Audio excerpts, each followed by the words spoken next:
Hi, I'm out here at our new Sunseeker 3010 DSF. My name is Caleb. I'll be doing an orientation with you today, and we'll start right up here with your engine bay.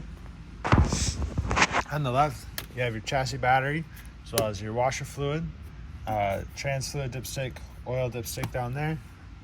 Over on the right side of the engine bay, oil fill, brake fluid fill, coolant, and your power steering right here. Generally, for any chassis related issues, you're going to take this to a Ford dealership and it'll be covered under the factory warranty. But if you ever need to fill or change any fluids, that's all going to be up there, so you know which one is which. Work our way out on the side here. Right down in here is where your generator is located. You can start it and stop it from out here. Typically you're going to be doing that from inside, but that panel is removable. Just turn the locks up to the right, give it a quarter turn, and then you can pull that cover off of there. So we work our way down here. Have some compartments in here. You can see there's a little bit of wiring up on the side there. Just be sure you try and avoid that with the stuff you pack in here. All right, so now I'll move over to the next compartment. As you can see, this one's a little bit longer and bigger. And then just work our way past the slide out. Fuel fill, unleaded fuel only. Up here you have your 30 amp power hookup. There's a twist lock cord on there. I do recommend you use a 30 amp surge guard with that. And then below that you have input for cable or satellite. Then the docking station is in this compartment. So on the left you have an outdoor shower, hot and cold water. And then down below you have side valves for your holding tank, black tank on the left, gray tank on the right, and your drain right in the middle. You can run your drain hose through the floor here, as well as your hoses for city water connection. In the middle here is a black tank flush. You're going to use that after you drain your holding tanks.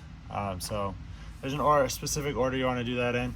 You want to go black first, let the toilet water drain out. Once that's empty, pull your gray, and the gray dirty sink and shower water will help to rinse the black water out of the hose. And then once your gray tank is empty, close that slide valve, leave your black slide valve open, and that's when you hook up to your black tank flush. Have water run through there for 5 or 10 minutes or so. That's going to spray directly into your black tank and help to flush it out and get rid of any waste that's left in there, help clean off the sensors as well, so you can get some more accurate reading on your monitor panel inside. Once you're done running water through there, turn your water off, close your slide valve, put your cap on, and you're all set to go. Next to that is your city water connection. So if you're hooked up to water full time, that's where you hook your hose up to, and then keep the water on. That's going to create your water pressure. I do recommend you use a water pressure regulator with that, as well as a 90-degree elbow. Just makes it a little easier on your hose. And the water pressure regulator keeps the pressure down within a reasonable PSI for the water system. You have a nice big storage compartment out back. You can see this goes all the way through to the other side as well.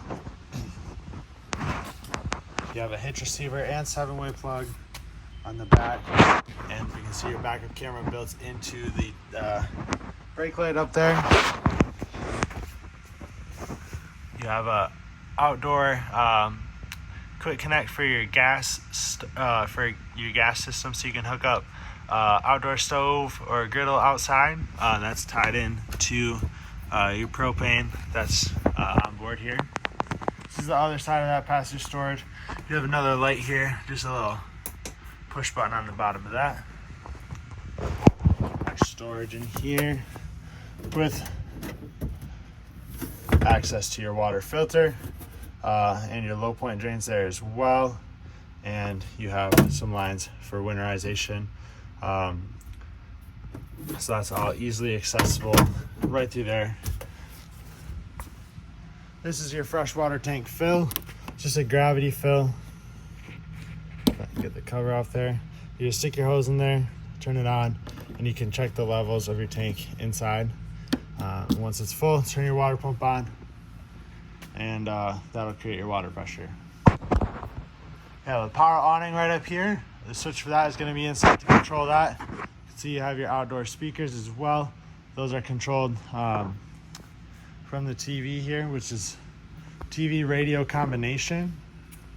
You have one of these inside as well. There's usually a bit of a delay when you go to turn it on. There it goes. You can see below that you have a couple compartments.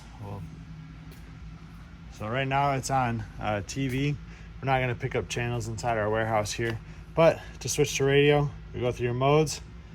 You can see those all up at the top. You can do Bluetooth and pair your phone, or you can do FM radio and have radio stations. And it's going to come up with a little dial like that. You can scan through it, see if we get anything. It's not looking like it. But when you're outside, it'll pick up channels a lot easier than in our warehouse. And then click back up to TV here. Power off. And that's going to work the same for the one inside. There's also going to be a remote for that. So you don't have to go use the controls on there. But we'll take a little step back here to your furnace. So the exhaust here, so it's going to blow out hot air when you're running it. Right below that is your propane tanks. You have a little gauge here to see how full it is. This behind this cap is going to be where you fill the tanks. This is a bleeder for it, and this is your valve to open and close the tank. Just above that you have two 110 outlets with the weather protecting cover, and your water heater next to that. This is gas and electric water heater. Down at the bottom here you have an anode rod that's in your drain. That's a 1 1/16 inch socket that you use to get that on and off. So right now with it on, when you would turn your water on, this tank will start to fill. To make sure it's full, you can pull on your pressure relief valve here, and once water comes out of there, that'll signify that there's water in the tank. When there's water in the tank, you're good to turn it on, either gas or electric, like I said. You can turn it on one or the other, or you can have both of them going at the same time. It's going to heat up a little bit faster with both of them on at the same time. And then if you run them individually, it's going to heat up faster on gas. When you're done using it, just take your anode rod out, let the water drain out from there. Over time, that anode rod is going to corrode. That's completely normal. Every 2 or 3 years or so, you'll probably have to replace that.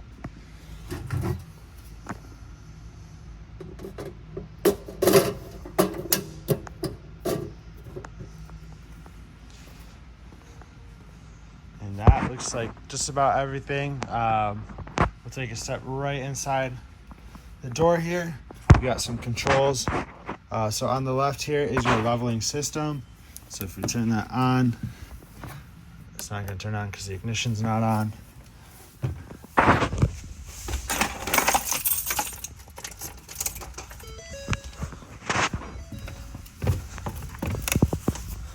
So now the ignition's on, we can turn this on.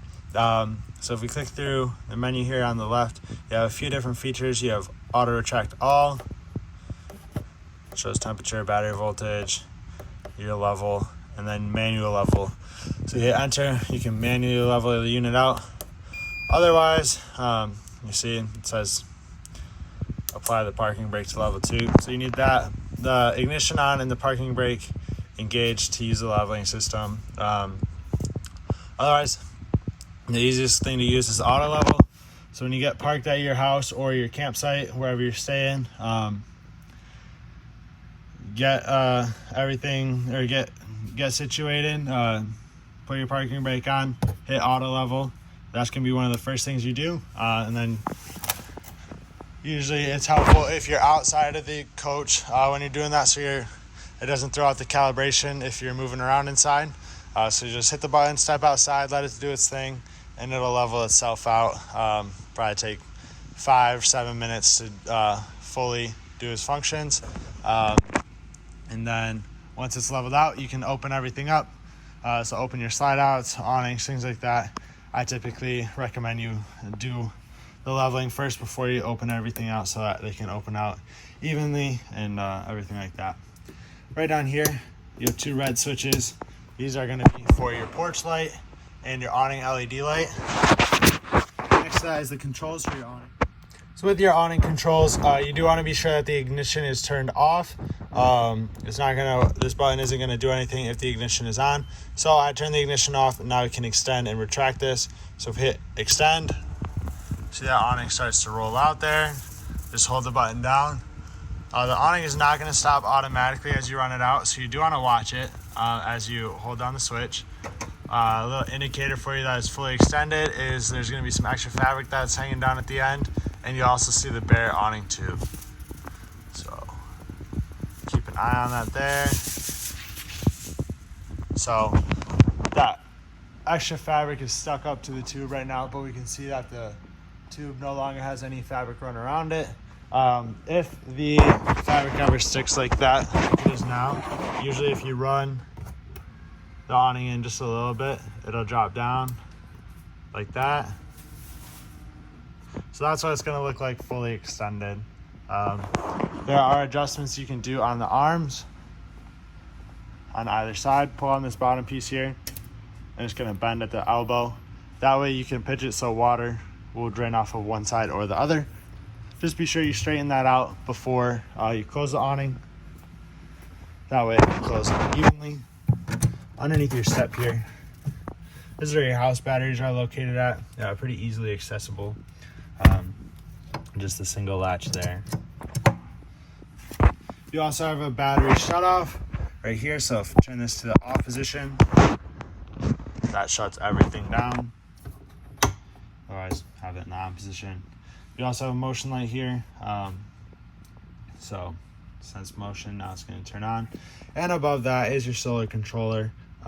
This will show your battery voltage and everything, and how much it's charging through your solar. We're inside, so it's not really doing anything right now, but once you get outside in sunlight, that'll work much better.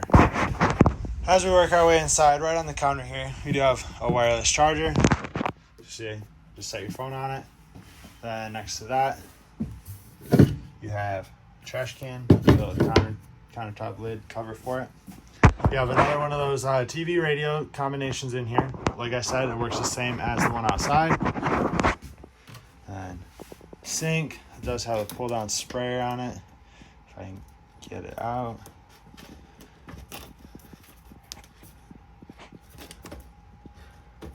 There we go.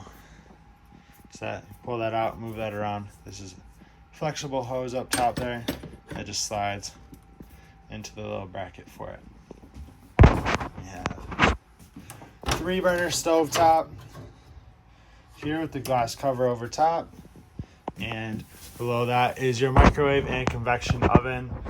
So if you're using the convection function, you're going to be setting a temperature on here. You can see there's little temperatures below each number. If you're using the microwave, you're going to be setting a time like you would be at a microwave at your house. Next is your refrigerator. In the freezer here, you have your temperature control in the back. The refrigerator, all your controls are right up top. The set button here, click it once, and that's how you're going to go through your temperatures. If you hold it down for 10 seconds, that is going to be how you turn the fridge on and off.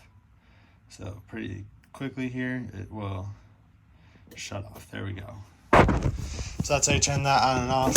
And then there is a travel lock on here as well. Just slide that so that you can't open up the doors, or so that the doors don't open by themselves either. Take a look in the shower here. You have a skylight up there and another lock right there. So you can keep that door from opening, or you can lock somebody in the shower if you wanted to. In the bedroom here, you have vent up in the ceiling. This just cranks up and down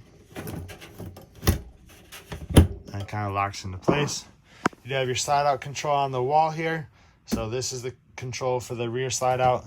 There's a slide out control on the control panel here for the main slide. And another small TV back here. You have your thermostat here. So if we hit mode, that's going to go through our different functions. So start with off, fan on, then AC, heat pump, which is built into the AC, and furnace. And then back to off. Change your fan speeds here with the fan button, and raise and lower your temperature with the temperature button. Pretty straightforward there. Take a look at the bathroom. So you have the foot pedal flush on the toilet. You have light switch inside. and the switch for your ceiling vent fan, which also cranks up and down. You want to be sure that those vents are all closed when you're traveling down the road, so that a gust of wind doesn't blow them crooked or bend them or break them. And you can see here that your entry door blocks off the entryway back here. That way you can have a little bit of privacy. There's a magnet down there that can help hold that in place. Look at the main control panel here up in the top left. That is going to be your monitor panel. Check gas, battery, fresh, black, and gray tanks. And then here you have start and stop for the generator. So you hold down stop prime for a couple seconds. You see that red light on the generator comes on. And then you hold down start. And that'll be how you start the generator. You don't really have enough gas in it right now to start it. But when you start the generator, there's going to be a slight delay between when it turns on and when it starts sending power to the unit. That's just going to be because it has to go through a transfer switch and everything. So usually after about a minute, that power will switch over to the generator and you'll be all set there. And 2 switches here for the water heater on electric, water heater on gas, water pump on and off. Arctic pack is for tank heaters that are on your holding tanks. So you just flip that switch on and that'll activate those tank heaters, help keep the tanks from freezing. Light switch for your living room and kitchen, so the main areas there. And then the slide out in and out. Hold down in to run it in. Parking brake is not set right now, so that's not going to work. That's how you do that. And there's a light switch here. There's a scare light outside by where the docking station is on the sidewall, and that's going to be what turns that on and off. Your booth here does turn into a bed. You can remove the tabletop here, just loosen this up, and that's going to pick up off of there, and you can set the tabletop around the edge. Just move the leg out of the way, and you'll use the cushions to fill in the gap here. And in the middle, or you have your sofa here. So just have the fold out cup holder, and this is just a jackknife, so pick up, pull up and out, and that will lay down flat. Just want to be careful with the seat belts here, so they like to fall in the crack there. You do have USB outlets up top, and your light switches are going to be up there as well for those LED strips. Now, front bunk area over the cab. As you can see, I've got it kind of opened up so we can see into the cab area, but this piece you'll just fold down, and then that'll fill in the bunk area. There's little latches in it for the ladder to hook into.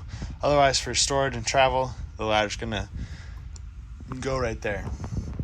As you can see, I've got the passenger seat turned around.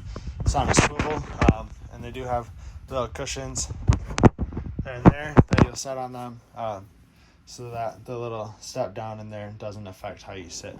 But to swivel that around, pull on this yellow tab. There's one on either chair, and that's going to pull the seat in away from the wall so you can swivel it. I also like to, just as a safety thing, or to make it easier, fold this seat forward so that it's got more clearance when it turns.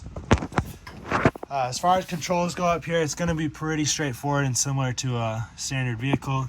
You have your mirrors, controls for there, as well as heat, light switch, or headlights there, power locks and windows. If we turn the ignition on here real quick,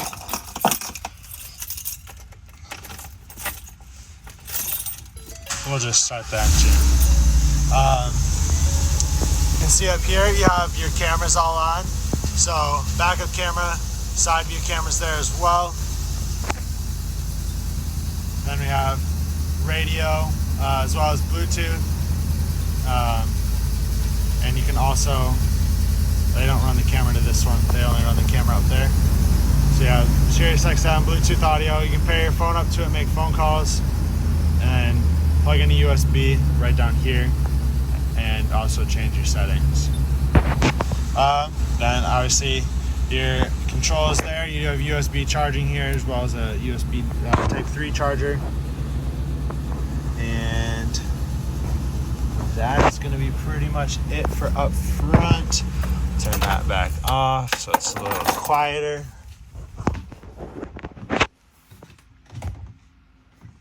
Up in this compartment here, you do have your antenna and Wi-Fi booster. So you see those 2 green lights, Wi-Fi booster on the left, antenna booster on the right. There's little buttons underneath them that you just push to turn them on and off. Yeah, that's going to be everything for inside here. I hope this video is helpful to you, and I want to thank you for choosing Terrytown RV.